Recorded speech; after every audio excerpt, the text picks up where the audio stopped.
스위스의 어떤 유명한 피아노 연주가가 있었대요. 이 사람은 굉장히 유명한 사람이었습니다. 그래서 어떤 사람이 찾아와서 부탁을 합니다. 이제 10일 후에 굉장히 큰 대연주회가 열리는데 저희들이 미리 연락을 못 드렸는데 와서 연주를 좀 해줄 수 있으시겠습니까? 그랬더니 그 사람이 안 된다고 거절을 하는 거예요. 아니 왜 안 됩니까? 제가 연주를 하기 위해서는 우선은 신곡을 연습해야 되는데 열흘은 너무 짧습니다. 아니 무슨 말씀이십니까?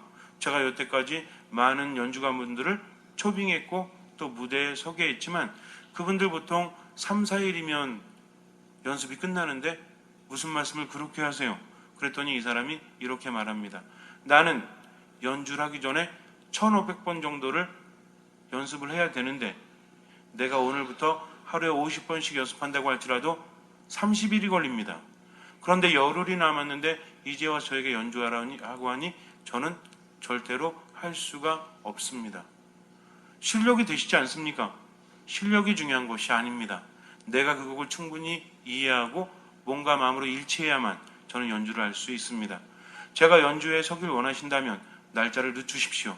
그렇지 않으면 저는 할 수 없습니다. 라고 말을 했다고 합니다. 여러분들은 어떻게 생각하세요? 만약에 여러분들이 그렇게 유명한 연주가였다면 어떻게 하겠어요? 그까이 거 뭐 조금만 연습하면 되는 거 아니에요?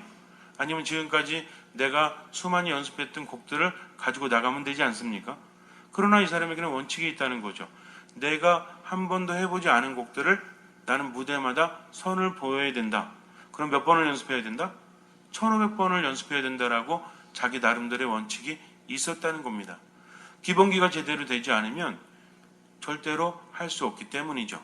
우리나라에서는 요즘에 보면 우리 부모님들이 운동이다, 음악이다 엄청나게 가르치죠. 우리 엄마들의 가장 큰 착각이 뭐래요? 자기 자식이 천재인 줄 아는 거. 그래서 어릴 때부터 요즘에는 특히 동계올림픽 끝나고 나서 뭐 많이 가르쳐요? 김연아 되겠다고? 똑같은 묵주반지 끼고 스케이트 많이 타게 하고 또 빙상에 누구였죠? 이상화 선수. 요즘에 참 신기한 게 올림픽에서 금메달 딴 선수들이 대부분 천주교 신자죠? 참 이상해요. 어쨌든 근데 그 사람들이 그렇게 했다고 해서 스케이트 가르치죠. 또 뭐에 좀 뭐 유명해지면 그거 가르치죠. 그러니까 요새는 뭐 여기 보니까 유엔아인가? 아세요 거기? 거기 갔더니 애들보다 엄마들이 더 바글바글해. 왜 애들 데리고 와가지고 이거 시키고 저거 시키고. 또 텔레비전에서 요즘에 그 누구예요? 그 창 잘하는 애 있죠. 그 무슨 통신 선전하는 애 있잖아요. 뭐 어허 하면서 막 선전하는 애. 얘 나오니까 또 어디 막 보내? 예, 국악 배우려고 막 보내고 이렇게 하면서 자기 자식 훌륭하게 이렇게 되려고. 그러다가 이제 어느 정도 되면 안 되겠다. 우리나라는 너무 좁다. 그러니까 어디로 간다? 뭐 외국으로 독일로 가거나 뭐 오스트리아 가거나 여러 군데 막 보내지 않습니까? 근데 제가 아는 친구가 이제 바이올린을 연주하는데 요즘에도 가끔 이렇게 뭐 텔레비전에 나오고 그러는 것 같아요. 어릴 때부터 이제 알았는데 얘를 보냈대요. 근데 얘가 딱 가가지고 오스트리아에 가서 이제 배워야 되는데 선생님을 딱 만났는데 얘는 10년이 넘게 바이올린을 켜내거든요. 근데 선생님이 처음부터 굉장히 유명한 선생님이었대요. 사사를 받아야 되는데 기초부터 메트로놈 놓고 다시 하라고 한대요. 조금 하다가 열 받아요, 안 받아요? 아, 내가 10년을 넘게 바이올린을 켰는데 지금 뭐 하는 건가 이게? 그런데도 계속 시키라는 거죠. 왜 이걸 해야 됩니까? 나중에 물었대요. 그랬더니 말하기를 네가 아무리 기교가 훌륭하다고 할지라도 기본을 지키지 않으면, 박자를 지키지 않으면, 이것을 몸으로 체득하지 않으면 의미가 없다. 수많은 사람들이 기교를 원하지만 기초가 되지 않으면 그렇게 할 수 없다는 거죠. 이 말을 듣고 깜짝 놀랐대요. 그러면 나는 10년 동안 기초조차도 닦지 못한 것인가?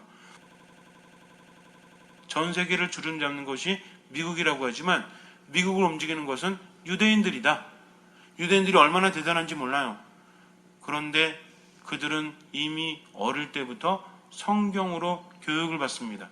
말을 떼기 시작하면서부터 엄마가 성경의 인물에 대해서 이야기해주고 아버지가 율법을 이야기해주면서 아이의 자뇌와 우뇌를 개발시킨대요. 그 아이들이 어릴 때부터 그렇게 교육을 받는 거죠. 그들은 원하기만 하면 대학 교육까지도 공짜로 받을 수가 있대요. 우리는 허리가 부러지죠. 이렇게 교육이 아니면 살 수 없는 나라임에도 불구하고 교육에 그렇게 투자를 하지 않는 이유는 무엇입니까? 저는 늘 궁금해요. 그래서 국회의원들 만날 때마다, 정치인들 만날 때마다 그렇게 이야기합니다. 우리나라는 교육이 없으면 살 수 없는 나라거든요. 우리나라는 사람이 아니면 되지 않는 나라거든요. 근데 실제로 교육적인 혜택이 많아요, 적어요? 별로 없거든요. 그래가지고 애들 둘셋만 낳아도 대학 보내면 어떻게 돼? 허리가 휘죠? 대학 보내는데 얼마 들어요? 요즘에 얼마 들죠? 한 학기에 얼마 듭니까? 얼마요? 다 컸나? 이미 나이대가 그게 아니신가? 그쵸? 지금 보니까 굉장히 많이 드는 것 같아요. 그래서 제가 그랬어요. 엄마들이 허리가 부러지겠다고. 제가 뭐라고 그랬냐면 그런 말 하지 말라고. 지들이 벌게 하면 되지. 아르바이트 하게 하라고. 그러면 엄마들이 얘는 일을 안 해봐가지고 어차피 나중에 일할 놈들인데 왜 그러냐고 그렇게 이야기합니다. 왜냐하면 이미 얘는 아르바이트조차도 할 수 없는 애로 만들어버린 거죠. 유태인들은 어떤지 아십니까? 성인식을 할 때 친척들이 많아서 돈을 줍니다. 모아가지고 돈 줘요. 되게 좋죠? 그럼 1인당 뭐 몇천 불에서 몇만 불씩 생긴대요.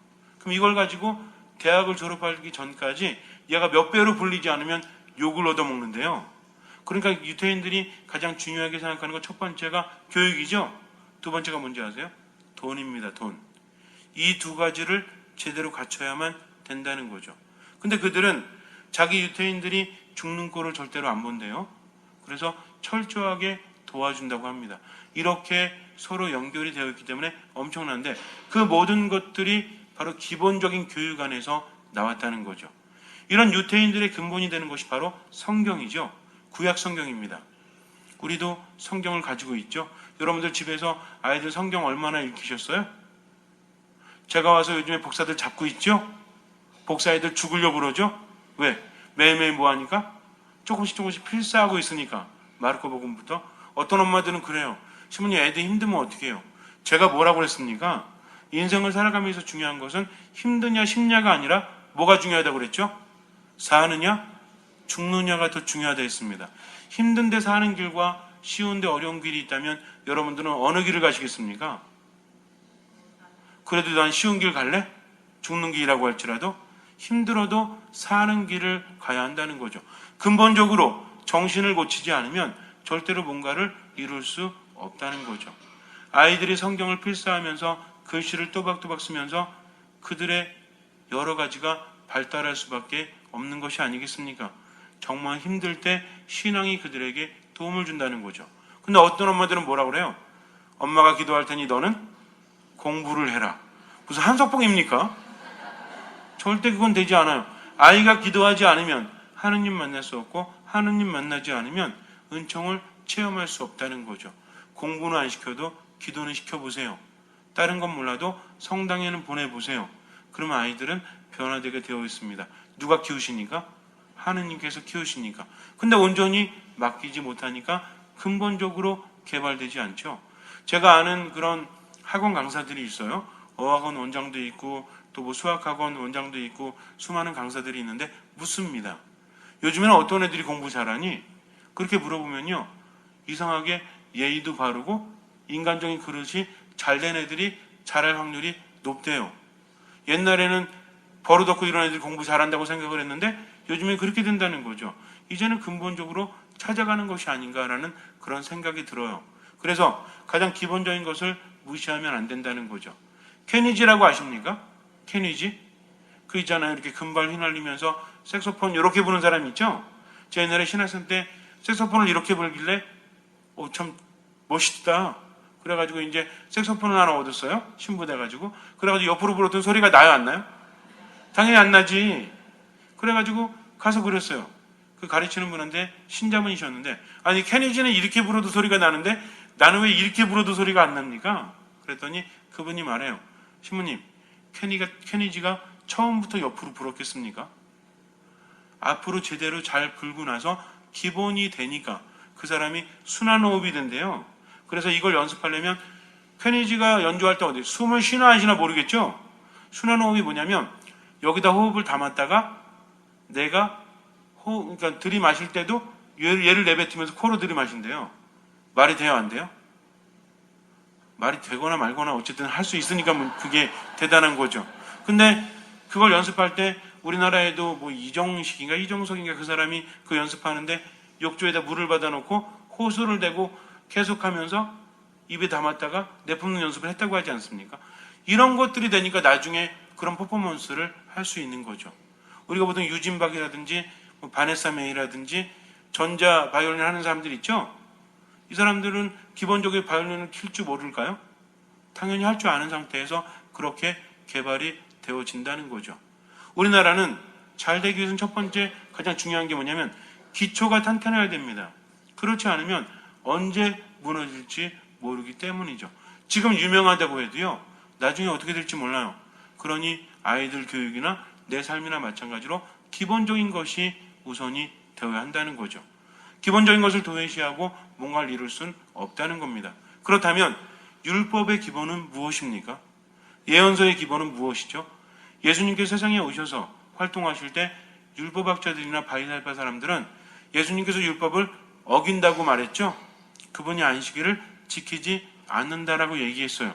그런데 율법과 예언서는 누구로부터 받은 겁니까? 하느님께로부터 받은 거죠. 율법과 예언서가 하느님의 뜻을 담고 있다는 겁니다. 원래 율법이라는 것은 성문화되어진 거죠. 그래서 모세가 시나이산에서 하느님께로부터 십계명을 받고 이 십계명이 이스라엘 사람들의 삶의 기본 지침이 되었다는 겁니다. 또 시대가 변할 때마다 누가 나타났어요?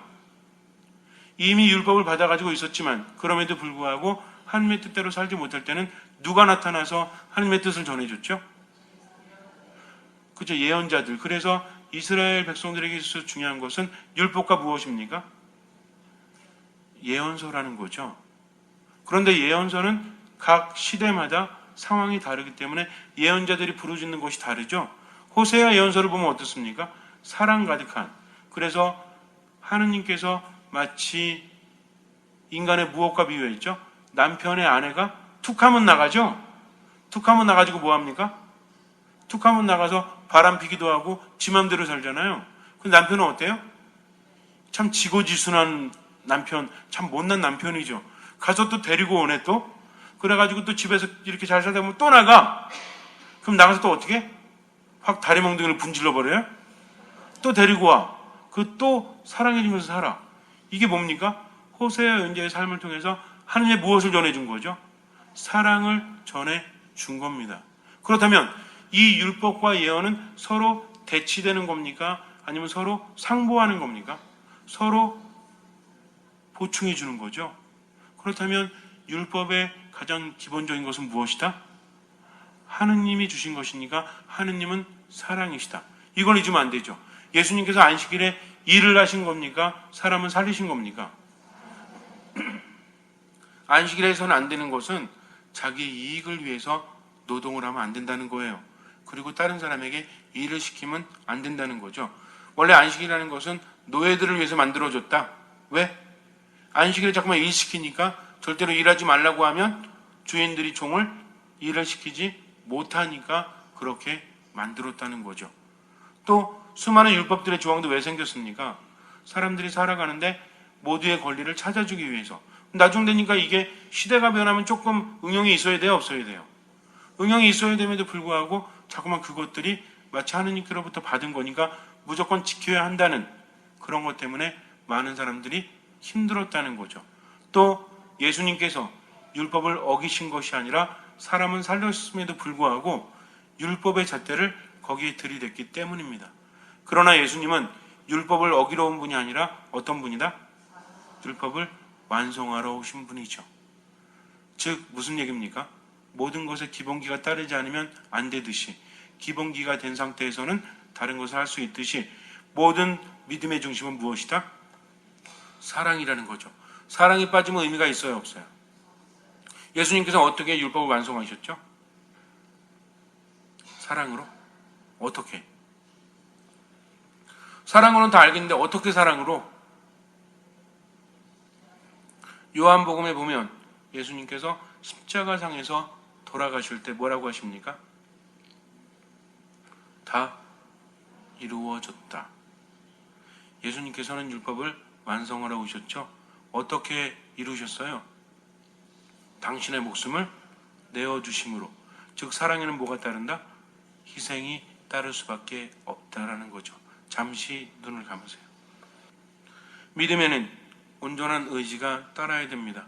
우리는 율법을 지켜야 되죠. 가장 작은 것이라도 안 지킬 수 없어요. 어떤 사람들 보면 세례 받은 다음에도 그러죠. 성당 대충 나가지 세례 받지 마세요.